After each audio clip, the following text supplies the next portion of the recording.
mean, is there any precedent for this? There is a precedent, not to this degree, though, Congressman. I mean, there are instances. So this is the worst case that's ever happened in the country in terms of the level and length of exposure to lead through the drinking water. Is that a fair statement? Staff is informing me that at Superfund sites, I mean, there are lead contamination problems. Oh, hazardous material sites. Well, right, yeah. Right. In March 2003, a group of homeowners in Washington, D.C. discovered that they were all facing a similar issue: leaky water pipes. And these leaking pipes were more than just your typical pitfall of home ownership. Many of these pipes exhibited multiple pinhole-sized leaks, showering basements with water like a lawn sprinkler in spring. Even more confounding, a large percentage of the copper pipes were essentially brand new. Some of the pipes had begun leaking just 18 months after installation. Copper pipes are supposed to last 50 years. Something was definitely wrong.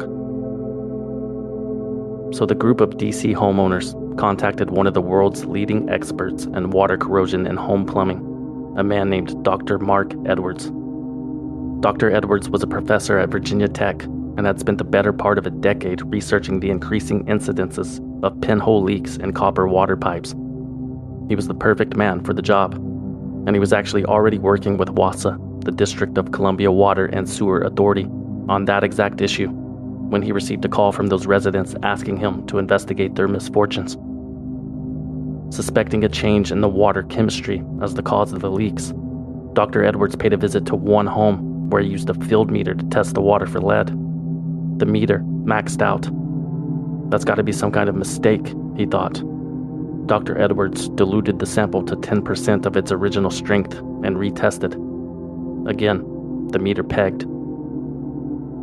It was at that moment that Mark Edwards discovered that the water in some Washington, D.C. homes contained at least 1,250 parts per billion of lead. It was at that moment that Mark Edwards realized that the water in some Washington, D.C. homes contained enough lead to be considered toxic waste, and the residents of those Washington, D.C. homes had been drinking it for years. Exposure to lead is not safe at any level. In children, it can lead to brain damage, learning disabilities, behavioral problems, stunted growth, and more. In adults, hypertension, anemia, and an increased risk of miscarriages, and the effects are irreversible. According to the Environmental Protection Agency's lead and copper rule, the national standard for lead in water is 15 parts per billion. Again, any exposure to lead is dangerous, but according to federal guidelines, any level exceeding that 15 ppb threshold requires aggressive action by the municipalities and utility companies responsible for the water system. Needless to say, Mark Edwards' test results showing 1,250 ppb of lead in water was a prime candidate for aggressive action. Those tests were not the first signs of trouble in DC either. In 2001, more than half of the water samples taken from 53 homes in the DC area had exceeded the national standard. A year later, the Washington City paper published an article about a DC resident whose water tested 18 times higher than the action level. Yet the DC Water and Sewer Authority had not taken any action, nor had it informed the public, the city council, or the mayor about a potential widespread problem. But the Edwards test in 2003 could not be ignored. Or maybe they could. When Seema Bhatt, a water quality manager at the DC Water and Sewer Authority, encouraged her supervisors to take action based on the results of Mark Edwards' test, she was fired, improperly. A wider survey of the water quality in DC did eventually occur in the fall of 2003, when the tap water was tested at 6,000 homes in the area. 2/3 of the samples were found to contain lead levels higher than the acceptable amount. Customers were not notified until months later. There was a new warning on their water bills. They read, quote, "Some homes in this community have elevated lead levels. Lead can pose a risk to your health." That's it. No mention of drinking water or significant health issues, as required by regulations. WASA had also advised its customers to let the faucet run for at least 30 seconds before using the water. Additional sampling by Professor Edwards would reveal that lead levels were actually at their highest between 30 seconds and 1 minute. He told Prism magazine, quote, "The water utility and the EPA were inadvertently causing some people to drink the very worst water possible." Thanks to one homeowner whose water had failed the lead test, the press was finally tipped off in January 2004. Water in DC exceeds EPA lead limit. Front page news. The citizens of DC panicked, the politicians panicked, and by November, WASA's board of directors had signed off on a $300 million plan to replace all 23,000 of the city's lead pipes by 2010. All it took was 200 articles by the Washington Post and 6 congressional hearings. At one of those hearings, in March 2004, Professor Mark Edwards revealed the cause of the lead contamination. 4 years earlier, the DC Water and Sewer Authority had switched its treatment of the water from chlorine to monochloramine. Edwards testified that the monochloramine, which is used as a disinfectant, was leaching lead from the old pipes as well as the brass and copper fixtures in people's homes. That lead was being washed down the pipes, out of the faucets into drinking glasses, right into the bloodstreams of thousands of thirsty Washington, D.C. residents. Professor Mark Edwards had confirmed the treatment switch as the cause in research that was funded out of his own pocket. In early January, WASA had threatened to cut his funding and access to samples if he continued working with the homeowners. In other words, Edwards told Prism magazine, "I was either with them or against them." Days later, the EPA would discontinue its own subcontract with Mark Edwards.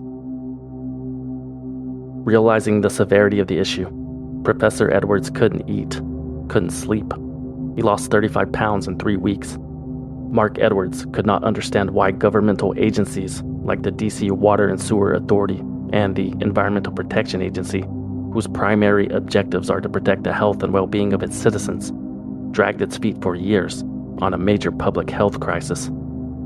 And even after the crisis was exposed, other agencies continued to downplay its effects. On March 30th, 2004, the United States Center for Disease Control released a report about the contamination, concluding that the elevated lead levels in DC drinking water, quote, might have contributed to a small increase in blood levels. In other words, the CDC concluded that despite the unprecedented exposure to lead, nobody was seriously hurt. 6 years later, thanks to emails obtained by Mark Edwards through a Freedom of Information Act request, that Center for Disease Control report was proven to be falsified. The group of people tested, whom the report refers to as the worst case in the DC area, had actually not been affected at all. They had not been drinking the water, and the CDC had that knowledge when they were writing the paper. A congressional investigation has found that the nation's premier public health agency knowingly used flawed data to claim that high lead levels in DC's drinking water did not pose a health risk to the public. The day after the report was released, Mary Jean Brown, the head of lead poisoning prevention in the U.S., in response to an email from another official at the CDC asking her how the report was being received, replied, quote, "Today has been the first day in over a month that there wasn't a story on lead in water in the Washington Post, and also the first that I haven't been interviewed by at least one news outlet. I guess that means it worked." I mean, think about that. And no matter where you are, it's not just lead and water. If they're not trustworthy on lead and water, which is the most black and white issue you can imagine, lead is the one chemical for which there's no dispute about the health effects at all. And if they blow it on that, if they lie and cover up lead and water problems, their most basic fundamental responsibility to the public, why should we trust them about anything? Before the CDC report was proven false, cities all across the world would point to it as proof that there was no reason to be concerned about lead in drinking water. What is now known is that thousands of children in the DC area had blood lead levels above the CDC threshold, all living with the long-term effects. And it is estimated that as many as 2,000 children were miscarried because of it. Yet there have been no apologies, no accountability, by anyone. Not a single government official was fired or demoted or punished, other than the ones that tried to blow the whistle. In fact, the EPA gave their own DC-led response team a gold medal for, quote, distinguished service of major significant environmental improvement and to public service. This is Professor Mark Edwards. That a couple of years went by and the agencies start to give themselves awards. Okay, you cannot make this shit up, people. If you do not learn from your mistakes, you are doomed to repeat them. And I was preparing for the day that somewhere, somehow, another city in the United States was going to get hammered by these environmental criminals. That day would come about a decade later in Flint, Michigan. A failure of government at all levels leads to a man-made water crisis in one of America's most vulnerable cities. On this episode of Swindled. They bribed government officials, clear violations of federal and state law, paid to play millions of taxpayer dollars that were wasted, paid tens of millions of dollars, $1 billion, dummied up its books and records to hide falsifying its books and records. responsible for the collapse of the entire system. In this role of some kind of swindle, is that right?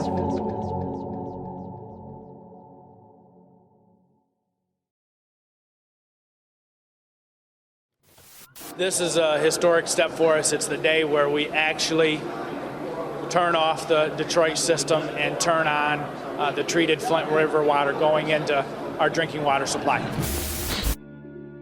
April 25th, 2014 was a day for celebration in Flint, Michigan. The city was taking control of its own tap water and ending its dependence on the city of Detroit, who had been pumping water to Flint for the past 50 years. There was a small glimmer of hope that Flint was finally on the path to recovery. Truthfully, there had not been a lot to celebrate about Flint, Michigan since General Motors downsized in the 1980s. What followed was vast disinvestment and abandonment and an increased crime rate. The once thriving vehicle city became one of the poorest places in America. 40,000 of its 100,000 residents live in poverty. The population of Flint used to be about 200,000 people, but half of them left town, mostly the white half. And when a city's population disappears, so does its tax revenue. In 2011, an auditor projected a $25 million deficit in the city of Flint's operating budget. In response, Michigan Governor Rick Snyder declared that Flint was in a state of financial emergency and appointed an emergency manager to take over all of the city's decision-making. One of the main culprits of that $25 million deficit was the city's water supply fund. Turns out pumping millions of gallons of water from the Detroit Water and Sewerage Department is expensive. It was costing Flint about $1 million every month. So city officials in Flint explored ways to switch away from its current provider to something else, something cheaper. Why not cut out the middleman? Detroit was getting its water from Lake Huron. Flint could build its own pipeline, join the Carignan Water Authority, and pull its own water from the same source. And in doing so, the city of Flint could begin its ascension out of its financial hole by saving $200 million over 25 years. Seemed like a no-brainer. On April 16, 2013, Emergency Manager Ed Kurtz, the second person to hold the position in less than a year, informed the state treasurer of Flint's decision to join the KWA. The next day, according to City of Flint officials, Detroit terminated the water contract and alerted them that service would end a year later. The only problem was that it would take 2 years to build Flint's new KWA pipeline. But city officials had planned for this. Until the pipeline was operational, the city of Flint would pump water from the local Flint River, which had served as the city's main water source until 1965. A temporary solution for a temporary problem. What's the worst that could happen? To squash any lingering doubts, the city of Flint sent out a press release quoting Michael Prisby of the MDEQ, the Michigan Department of Environmental Quality. He verified that the Flint River water was safe and that it adhered to the state's drinking water standards. Prisby said, quote, "Even with a proven track record of providing perfectly good water for Flint, there still remains a lingering uncertainty about the quality of the water. In an effort to dispel myths and promote the truth about the Flint River and its viability as a residential water resource, there have been numerous studies and tests conducted on its water by several independent organizations.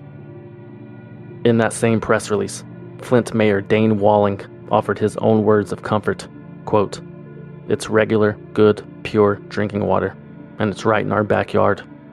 This is the first step in the right direction for Flint, and we take this monumental step forward in controlling the future of our community's most precious resource." On Friday, April 25, 2014, after consultations with outside engineering firms, numerous studies and tests, construction delays, and multiple turnovers at the emergency manager position, the Flint River was ready for consumption. About a dozen elected officials, city employees, and representatives from the MDEQ gathered in a small outbuilding at the Flint Water Treatment Plant to watch Mayor Walling perform the ceremonial closing of the valve. This is our moment, so I think we need a countdown from three. 3, 2, 1. Here's the Flint.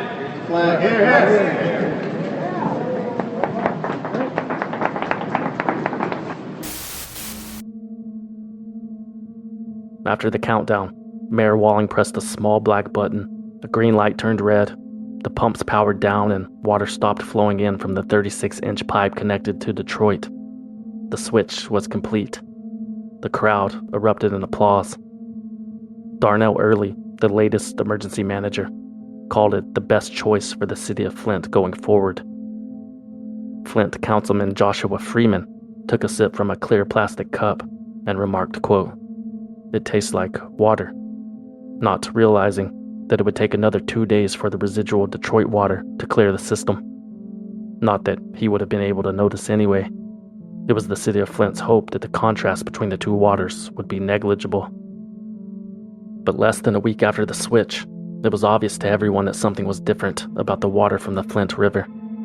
The new water smelled weird, and the color was off. It was like brownish orange, full of debris and oily like used cooking grease. You want me to pay for that? It's orange. Nasty. I wouldn't even feed this to my dog. Rust circles formed around bathtub drains. Houseplants died. Pets were sick. Adults and children in Flint discovered mysterious rashes on their bodies, in addition to other unexplained illnesses. Sometimes the effects were gradual, like hair falling out over time, and sometimes they were instant, like when Corridon Maynard, a 20-year-old man who lived on Flint's east side, drank 2 glasses of water from the tap before going to bed one night. Maynard told the Detroit Free Press that he spent the rest of the night hugging his toilet. Quote, "I was throwing up like bleach water. It came up through my nose burning." The city of Flint responded by assuring residents that the water was fine, just some buildup that needs to flush out. Although according to the MDEQ, the city would increase the water's chlorine levels to help improve the quality. But over time, the quality seemed to get worse. In August 2014, Flint's water tested positive for total coliform bacteria, which, while not harmful by themselves, are an indication of the possible presence of other disease-causing bacteria, such as E. coli. This discovery led to multiple boil water advisories for the citizens of Flint, as well as another increase in chlorine and other disinfectants in the water system. Residents were told they could safely resume drinking the water just 4 days later. On October 13th, General Motors announced that it had stopped using the Flint River water at its factory. The added chloride in the water was corroding its machines. GM said it would purchase water from a nearby suburb instead, until the pipeline was finished. Another side effect of the additional chlorine in the water was the increased level of trihalomethanes, or TTHM, a byproduct of disinfection. When chlorine reacts with microorganisms in water, TTHMs are left behind, and when consumed by humans, TTHMs can be carcinogenic. According to the EPA, years of exposure may cause liver, kidney, or central nervous problems, and an increased risk of cancer. On January 2nd, 2015, the TTHM levels in Flint's water far exceeded the acceptable amounts established in the Safe Drinking Water Act. It would later be revealed that it was at this time that the state government office in downtown Flint began purchasing bottled water for its employees and would continue doing so even after TTHM levels normalized. Yet, 4 days later, Mayor Dane Walling was telling reporters that the water in Flint was safe to drink. By now, the city of Detroit had heard about Flint's rough transition and offered to reconnect its water until everything was straightened out. Detroit even offered to waive the $4 million fee to restore service. But Flint emergency manager Darnell Early rejected the proposal. He said the city of Flint planned to hire water treatment consultants to work out the kinks. A few days later, Darnell Early resigned from his emergency manager position and was reappointed by Governor Snyder as the emergency manager of Detroit Public Schools, a promotion and a raise. Darnell Early was the third state-appointed emergency manager in as many years to quit on the city of Flint. It must be nice to be able to wash your hands clean.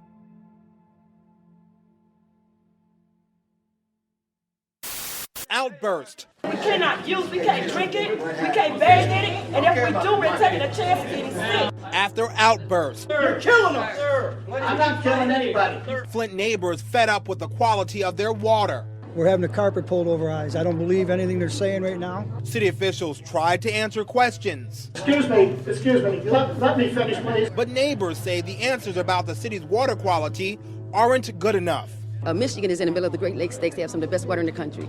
So there's no reason for this. We have been telling people to don't use the water until they think it's safe. While city officials admit the water quality isn't where they want it, they say it's safe to drink and they're working on improving it. In early 2015, Flint residents began demanding answers.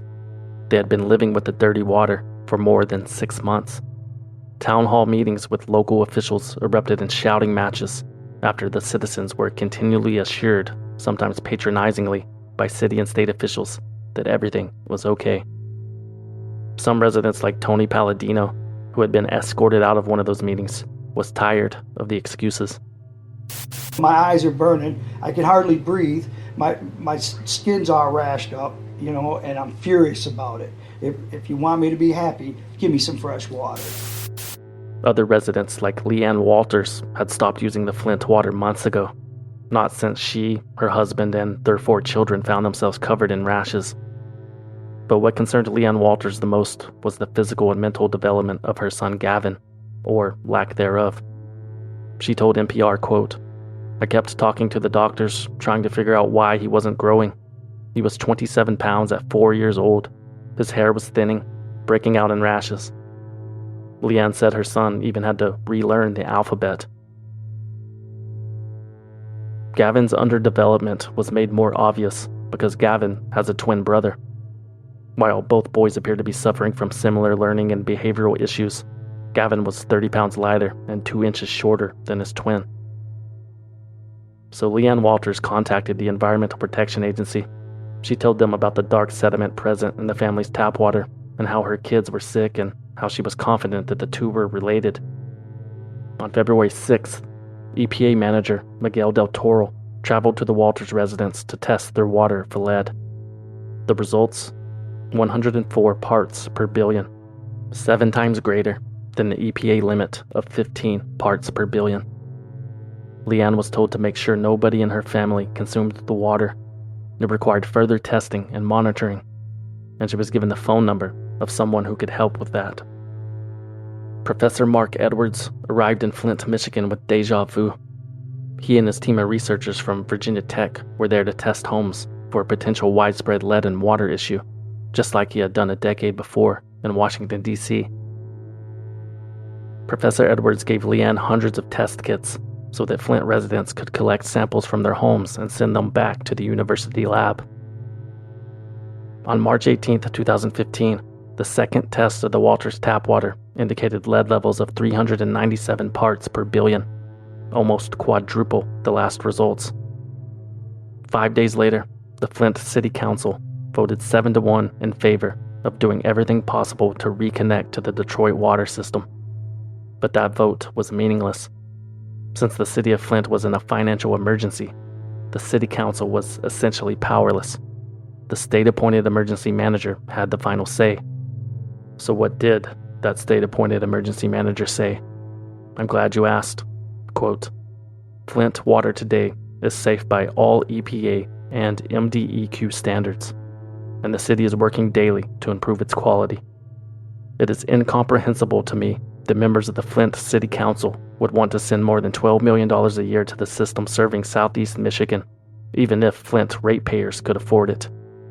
Water from Detroit is no safer than water from Flint. That quote comes from Jerry Ambrose, the fourth and final emergency manager of Flint, and so does this one. We want people to know, we know that just saying the water's safe, number one, is not enough. Okay, we want them to feel that it is safe, and we also need to improve the quality. And we're working on that every day. But Jerry Ambrose did not stick around to see the fruits of his labor. On April 29, 2015, the financial emergency in Flint, Michigan was declared over, and Jerry Ambrose vacated his position. Major financial and policy decisions would now be overseen by a, quote, receivership transition advisory board. But for the most part, the mayor and the city council could resume their pre-emergency roles. A few weeks earlier, Leanne Walters had received news that no parent wants to hear. At that time, I got a frantic phone call, April 2nd, telling me my son had lead poisoning and anemia from the lead poisoning. Another test of the tap water at the Walters residence in the spring of 2015 found lead levels of an astounding 13,200 parts per billion. This is Professor Mark Edwards. We found the worst lead and water contamination that I have seen in 25 years, and believe me, I've seen a lot. Hazardous waste levels of lead coming out of her tap water. And the cause of the lead contamination in Flint was similar to what Professor Edwards had seen in other places. The whole problem arose because this corrosive water source was put into this distribution system. So the corrosion's eating up the pipes, it's eating up the iron pipes, it's causing main breaks, it's causing discolored water. In about 20% of the homes, there's just too much lead. Researchers from Virginia Tech had discovered that the water from the Flint River was more corrosive than the Detroit water from Lake Huron. And that corrosive water was leaching lead from the pipes and service lines that delivered water to thousands of homes throughout the city. And thanks to months of sleuthing through technical documents, Leanne Walters discovered that the entire crisis could have been avoided. Leanne Walters discovered that the city of Flint had not implemented a corrosion control plan. Most cities, like Detroit for example, avoid corroding pipes by treating their water with corrosion-inhibiting chemicals such as orthophosphate. These chemicals basically form a protective mineral crust on the insides of the pipes, so the water never actually makes contact with the metal. When these chemicals are not present, the corrosivity of the water and the chlorine and disinfectants begins eating away at that mineral crust and eventually at the lead beneath it. Next thing you know, that mineral crust and lead is filling up your glass. Professor Edwards told NPR that Flint was the only city in America that he was aware of that did not have a corrosion control plan, and nobody would know why that was the case until months later. In an email to a Detroit newspaper, Dan Wyant, director of the Michigan Department of Environmental Quality, said it was a simple mistake. The staff at MDEQ had never worked on a source switch as large as Flint's. He said that at the time, they thought they had used proper protocol, but it turns out they had not. But hey, they tried their best. A for effort, Dan. On June 24th, 2015, Miguel Del Toro at the EPA learned about the lack of corrosion control plan and the alarmingly high levels of lead in Leanne Walters' home. He immediately sent out an internal memo to his superiors at the agency expressing his concerns. The EPA, whose regional administrator in the area was Susan Hedman, never made a move. A few weeks later, that internal memo leaked into the hands of the local chapter of the ACLU, who published a video on its website detailing its contents. That very same day, when most of the city was learning about the possibility of a widespread lead contamination, the mayor of Flint, Dane Walling, was on the local TV news taking a swig. Okay, so we are here on the set, Mayor, back on the set. Are you ready to drink it? Yeah, okay. My family and I drink the water every day, so. It's your standard tap water. You taste a little bit of the chlorine. All of our tests ever since this year have been comparable with what we used to get out of Detroit. Now, last year was different. The chlorine level was elevated. There were the TTHMs, which is actually colorless, but it's a concern. But those issues have been put behind us, and now I think it's more a matter of the perception. When Michigan Public Radio reached out to the MDEQ for comment about the leaked memo, spokesman Brad Werfel put it bluntly, quote, "Let me start here. Anyone who is concerned about lead in the drinking water can relax." Werfel added that while he hadn't actually read the memo, the MDEQ's own test proved it wrong. He said the City of Flint was within federally mandated levels and that the Leanne Walters case was simply an anomaly. What we now know is that the City of Flint was within federally mandated levels because the state had omitted 2 samples from its report, 2 of the highest samples, which was enough to drop the average below the action level. Meanwhile, the EPA was conducting damage control of its own. The agency's regional administrator, Susan Hedman, called Mayor Walling to personally apologize. She said the memo had not been reviewed and should have never been released, and she referred to Miguel Del Toro, the author of the memo, as a rogue employee who did not speak for the entire agency. There would be no action taken by the EPA in regards to the lead in Leanne Walters' home, nor anyone else's. Not until there was proof that lead was a widespread issue. Enter Professor Mark Edwards and his batch of freshly tested water samples. By September 2015, Flint residents had returned 90% of the 300 testing kits he had passed out, and according to those testing kits, 40% of Flint homes had elevated lead levels. Professor Edwards also set up visual tests to demonstrate just how much more corrosive Flint's water was than Detroit's. His final recommendation was for the state to declare the water unsafe for drinking or cooking. The results of the test were sent to the MDEQ, who dismissed them almost immediately. In an email to an MLive journalist, MDEQ spokesman Brad Werfel wrote, "It's scientifically probable a research team that specializes in looking for lead in water could have found it in Flint when the city was on its old water supply. We won't know that because they've only just arrived in town and quickly proven the theory they set out to prove. And while the state appreciates academic participation in this discussion, offering broad, dire public health advice based on some quick testing could be seen as fanning political flames irresponsibly." Flint's drinking water is meeting applicable state standards, and we should be encouraged by that. But Professor Mark Edwards refused to go away. He challenged the state to repeat his test and see for themselves, but they declined.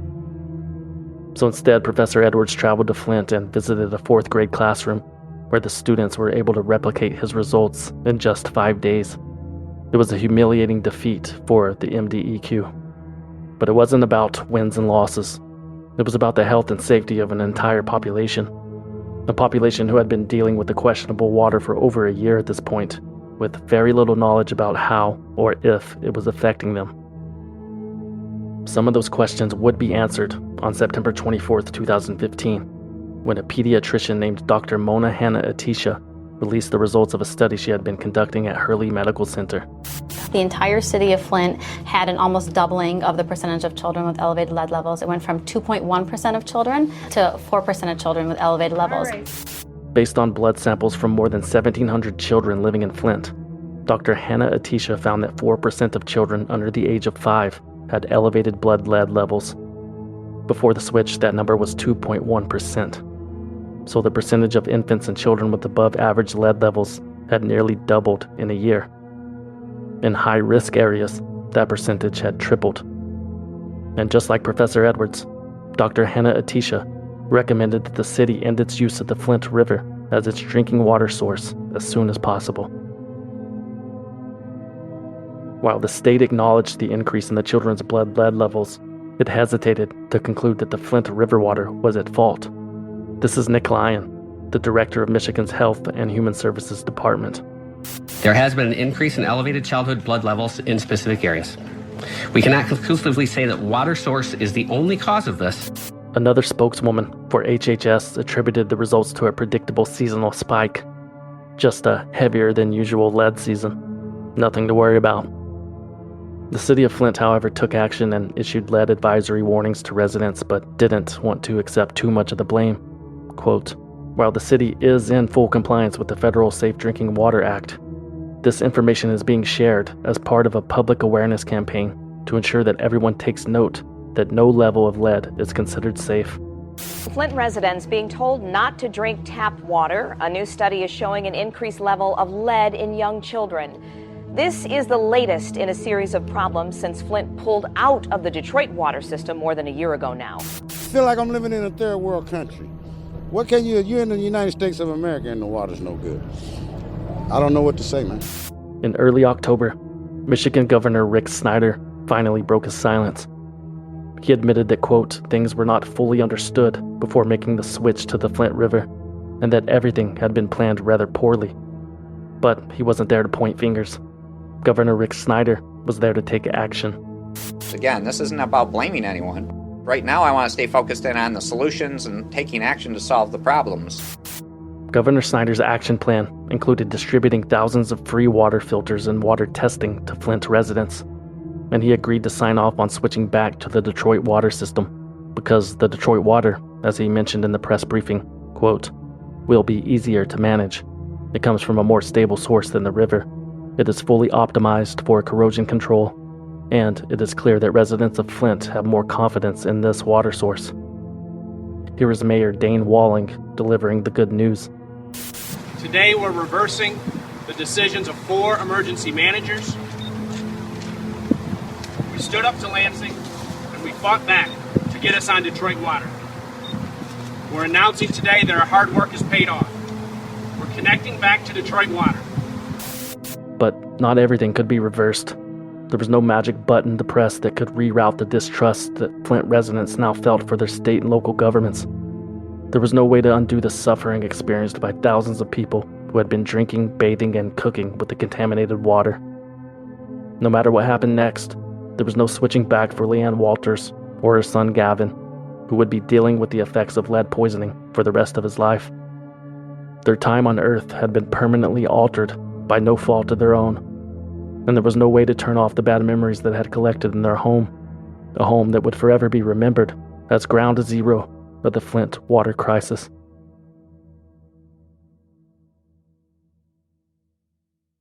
Generally, I have not been doing stunts here, but, and this used a filter. The water around this table, was Flint water that was filtered. And it just confirms what we know scientifically, which is that if you're using a filter, if you're installing it, then Flint water at this point is drinkable.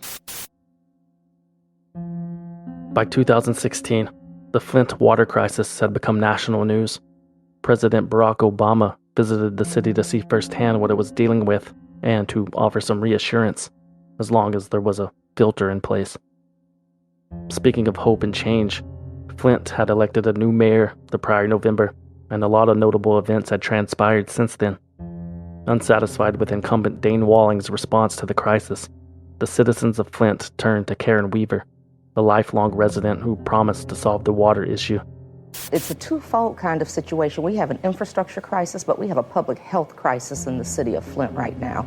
And even though we have gone back to Lake Huron water through Detroit, we're still in trouble because we still can't drink our water. When did you first notice, you're a resident, when did you first notice something was wrong with the water? Shortly after the switch. And that's when a lot of people noticed, shortly after the switch to the Flint River water. Did you stop drinking it? I didn't start drinking it.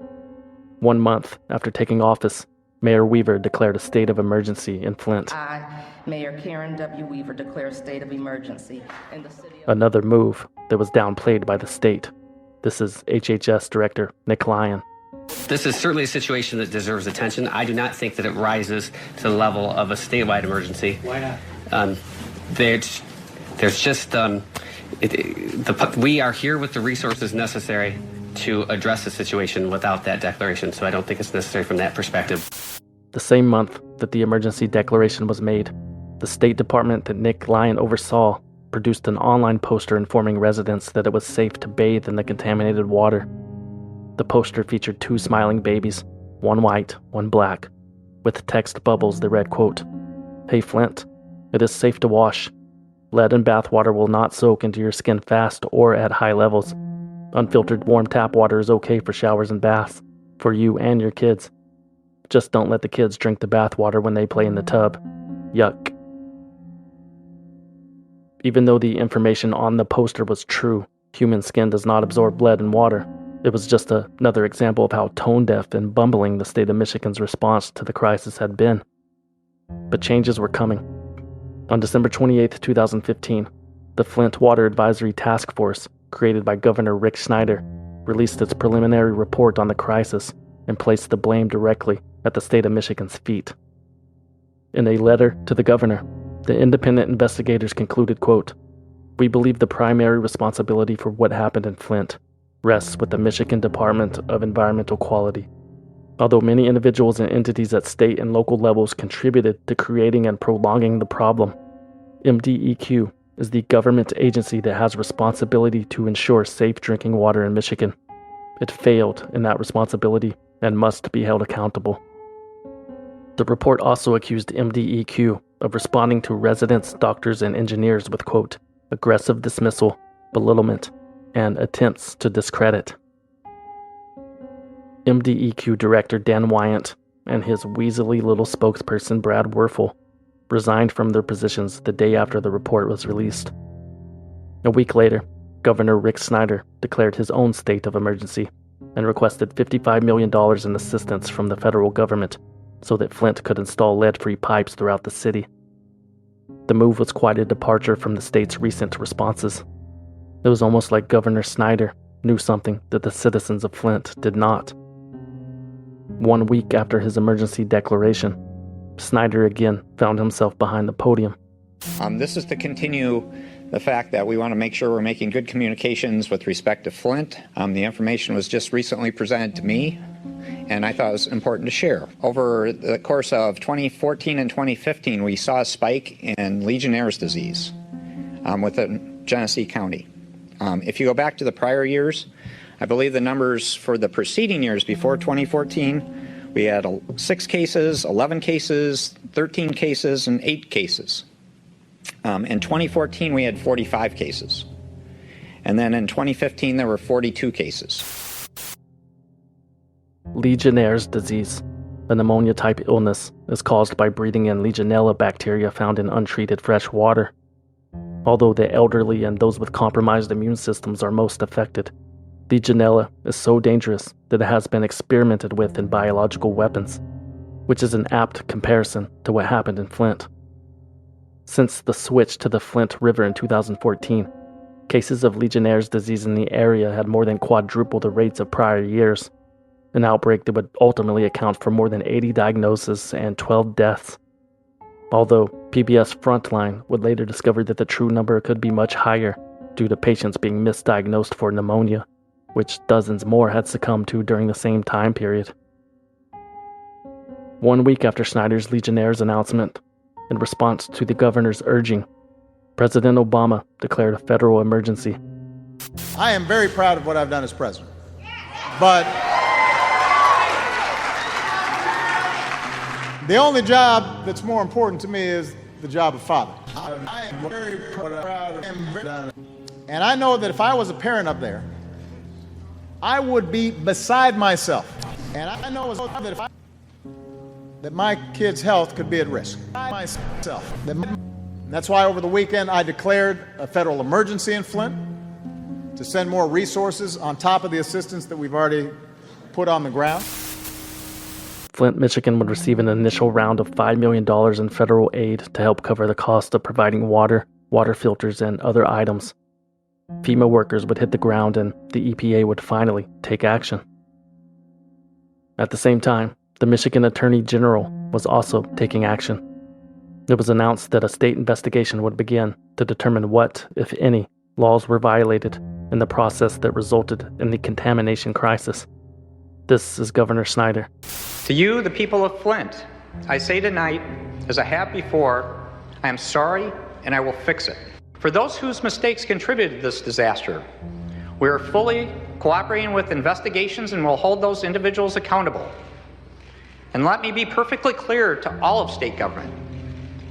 In situations like this, they must come to my desk immediately, no delays, no excuses, period. Susan Hedman, the regional head of the EPA who oversees the MDEQ, resigned the next day. This is Special Counsel Todd Flood, the prosecutor in charge of the investigation. This is an investigation, I can assure you, we're going to open up every door. We're going to ask the tough questions. Those proverbial questions of what did you know and when did you know it? What did you know and when did you know it? That was a question that Governor Snyder would be asked repeatedly in the upcoming months, because Governor Snyder made the Legionnaires announcement in January 2016. Emails obtained soon after would prove that he was made aware of the issue at least 1 month prior. And there was reason to believe that Governor Snyder, or at least members of his staff, were informed of the outbreak almost a year earlier. An email dated March 10th from the Flint, Genesee County Health Department said, quote, the increase of the illnesses closely corresponds with the time frame of the switch to the Flint River water. This situation has been explicitly explained to MDEQ and many of the city's officials. Another email 3 days later, I want to make sure in writing that there are no misunderstandings regarding this significant and urgent public health issue. In February 2016, the House Committee on Oversight and Government Reform began their own investigation. After declining twice to testify in front of Congress, Governor Snyder finally made an appearance in March. Once representatives began their questioning, it became clear why Snyder had dragged his heels. This is Representative Cartwright from Pennsylvania's 8th District. Plausible deniability only works when it's plausible, and I'm not buying that you didn't know about any of this until October 2015. You were not in a medically induced coma for a year. And I've had about enough of your false contrition and your phony apologies. Susan Hedman from the EPA bears not 1/10 of the responsibility of the state of Michigan and your administration, and she resigned, and there you are, dripping with guilt, withdrawing your paycheck, hiring lawyers at the expense of the people, and doing your dead level best to spread accountability to others and not being accountable. It's not appropriate. Pretty soon, we will have men who strike their wives saying, I'm sorry, dear, but there were failures at all levels. People who put dollars over the fundamental safety of the people do not belong in government. And you need to resign too, Governor Snyder. Representative Brendan Boyle echoed his colleague's sentiment that the governor of Michigan should resign. Governor, don't you have a moral responsibility to resign? My commitment is to fix the problem. This is a case where we should have demanded more answers. I said that in my opening statement. And don't you have a moral responsibility as the governor of an administration that failed and poisoned its own people? Don't you have the moral responsibility to resign? What I would say is when you have experts that you relied on, they failed. They worked for me, so you have a responsibility for that. I kick myself every day wishing I would have demanded more answers and asked more questions. But to put it in context, when something bad happens, and this is a terrible tragedy, this has been the humbling experience of my life, I believe for the citizens of Flint, it's been far worse than just a humbling experience. To walk away from it, I'm making a commitment to solve this problem because Flint people deserve better. The people of Flint did deserve better, and Governor Snyder did admit that the Flint water crisis was a failure of government at all levels, but he had no intentions of resigning from office. In fact, Governor Snyder would go on to complete his second term in full. Professor Mark Edwards also testified at one of the congressional hearings. His fury was directed at someone who had already resigned, Susan Hedman at the EPA. After hearing the testimony of Susan Hedman this morning, I can't help but comment on the qualities that seem to be valued in administrators at the EPA. Willful blindness, in this case, to the pain and suffering of Flint residents. Unremorseful for their role in causing this man-made disaster. And completely unrepentant and unable to learn from their mistakes. Ms. Hedman said EPA had nothing to do with creating Flint. EPA had everything to do with creating Flint. Because the EPA has effectively condoned cheating on the lead and copper rule monitoring since 2006. This is because EPA and other agencies caused a similar lead and water crisis in Washington, D.C. from 2001 to 2004 that actually was 20 to 30 times worse in terms of the health harm to children in Washington, D.C. And they completely covered that up for 6 years and wrote falsified scientific reports. And it created a climate in which anything goes across the United States, anything at all, to cover up health harm from lead in drinking water. Yet EPA has allowed entire cities to be unnecessarily exposed to elevated lead in their drinking water. And they've covered up evidence of their unethical actions by authoring these falsified scientific reports. And they've never apologized for what they did in Washington, D.C. And incredibly, to this day, they have not apologized for what they did in Flint, Michigan. No apology from EPA. Completely unrepentant and unable to learn from their mistakes. By April 2016, additives had been introduced to the Flint River water that would, quote, rescale the corroded pipes. However, that treated water was not making its way into the pipes because the Flint residents were not using it. Flint residents did not want to pay for water they did not feel was safe, despite the assurances from the government agencies that had been lying to them for 2 years. This is Leanne Walters. Nobody trusts the city or the state anymore. So the tests that are available, people don't trust. After everything that's happened, and they continue to happen with the way things are being done with MDEQ, people don't trust the results. They don't trust the city, they don't trust the state, and they don't trust the EPA. According to Detroit Free Press, when Governor Snyder publicly encouraged Flint residents to start using the tap water with a filter so that the pipes could be repaired, he was told by a state official that Flint residents wanted him to start drinking the tap water first. Message out. Yeah, well, again, that's part of the message, and that's why I want to thank them for letting me grab some water from their place, because literally I'm going to start drinking this at home at work. Oh, great. So I'm going to be drinking Flint filtered water at home and work for the next 30 days or so. Right. People brought that up, and what better way to help show support. But Snyder's 30-day pledge of drinking filtered tap water did not impress the residents of Flint, including Mayor Weaver. First of all, what I want to say about that is I hope it's filtered water. The other thing I need to say about that is lucky for him that he can drink filtered water, because we've been dealing with this for 2 years and we were drinking it when it wasn't filtered. So what I'm here to say is if the governor really wanted to know what it's like to deal with the situation we're in, then instead of saying he's going to drink filtered water for 30 days, he needs to come and stay here for 30 days and live with us and see what it's like to have to use bottled or filtered water when you want to cook and when you want to drink and when you want to brush your teeth. That's what he needs to see. We still can't bathe with this water. There are a lot of things we can't do. We can't shower with this water. So drinking filtered water does not impress us at all. The residents of Flint were still angry, still mistrustful, still bitter about the total lack of accountability. Would the state of Michigan's response have been similar if it had happened in a majority white city like Ann Arbor, rather than Flint, where more than half of the population is black and poor? Would the EPA outright deny action to the country clubs if the water from the sprinkler systems was corroding their golf clubs? Or was this just another well-documented and well-executed act of systemic racism?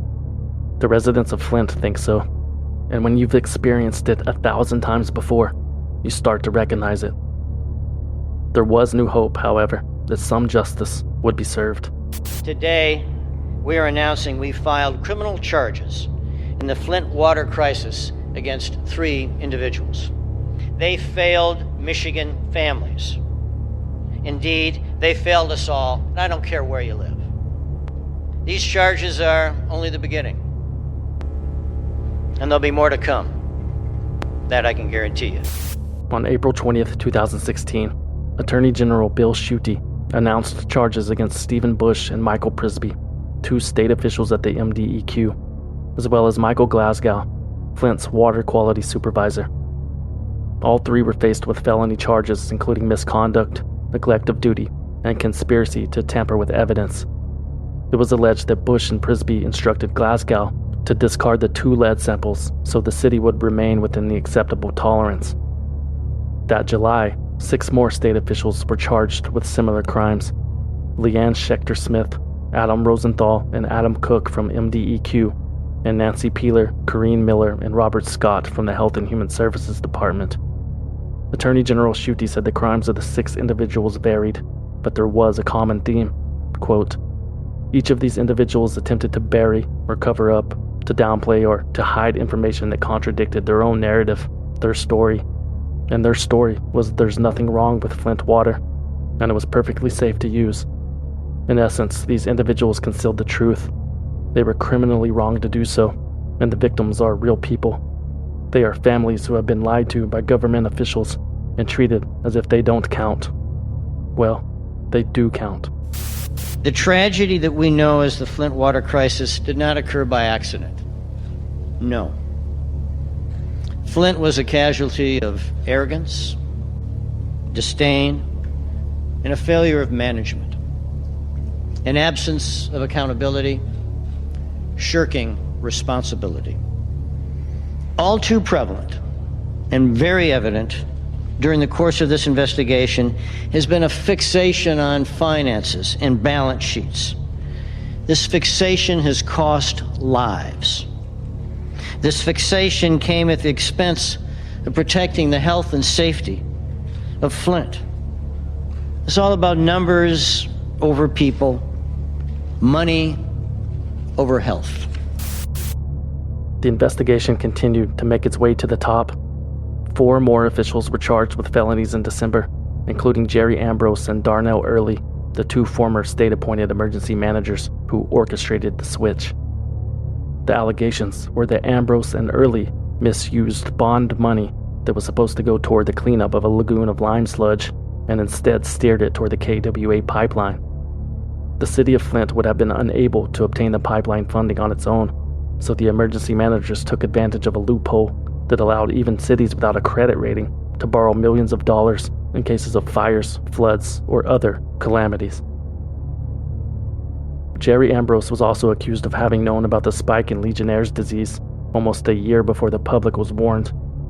He apparently told the Genesee County Health Department that he didn't want to tell anybody because it would, quote, inflame the situation. 2 weeks later, Ambrose was declaring the Flint water safe to drink and overriding the city council's decision to switch back to Detroit water. Darnell Early and Jerry Ambrose were the highest-ranking officials charged in the investigation so far. Howard Croft and Doherty Johnson, 2 City of Flint officials, were also charged with false pretenses for their roles in the switch. But the most serious charges of the investigation came the following year. On June 14, 2017, Attorney General Schuette announced involuntary manslaughter charges related to the Legionnaires outbreak against Darnell Early, Howard Croft, Leanne Schechter-Smith, and Stephen Bush, all of whom had already been charged with other crimes. Also charged were Eden Wells, the state health department's chief medical executive, and Nick Lyon, the health department's director. Among other highly questionable decisions, Nick Lyon had allegedly stopped Wayne State University from researching the Legionnaires issue. When the doctor from the university expressed concern to Nick Lyon that his decision could lead to more deaths, Mr. Lyon responded that he couldn't save everyone and that people, quote, have to die of something. That statement would come back to haunt Nick Lyon at his trial. And first hit 10, a bombshell game changer tonight in the Flint water crisis. All charges have been dropped, but the investigation will continue. Just kidding. There was no trial. Not yet, anyway. After 3 years, $8 million of expenses, and multiple guilty pleas, the new Michigan Attorney General Dana Nessel decided to dismiss all the pending criminal cases. Prosecutors alleged that the investigation had been botched and pledged to start over from scratch. They had uncovered over 20 million documents that had not been reviewed and were critical of how their predecessors offered plea deals to 7 officials that resulted in no jail time. The new administration promised to move forward with a more, quote, thorough, methodical, and ethical investigation. While it is possible that similar charges will be refiled against the culprits, so far, many of them have already been dropped. As of February 2019, more than 75 lawsuits have been filed in regards to the crisis.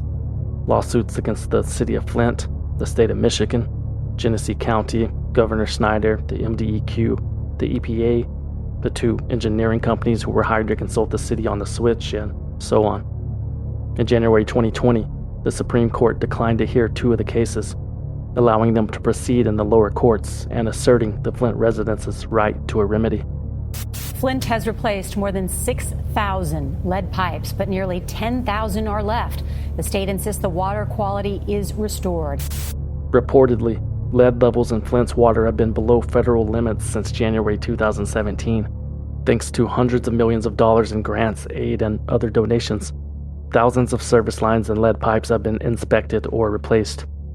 According to Michigan Radio, Flint's drinking water system has become one of the most closely monitored and most rigorously tested in the country, for obvious reasons. In fact, at this point, Flint's lead levels are better than at least 6 other cities in Michigan alone.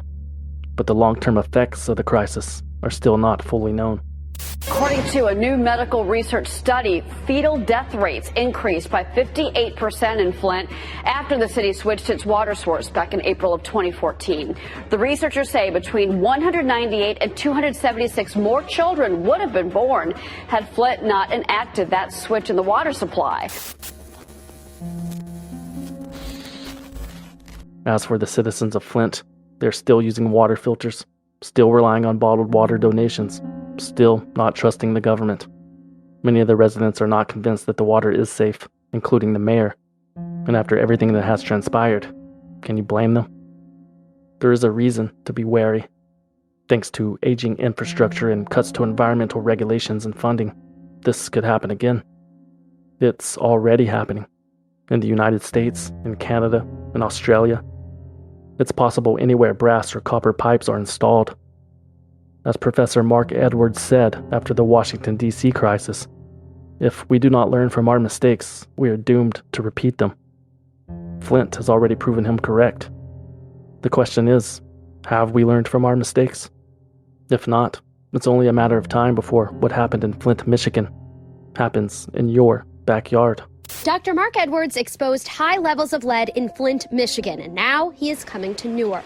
These lead levels are quite high. I mean, 400 ppb, 1 glass of water could really be a very harmful exposure to a child.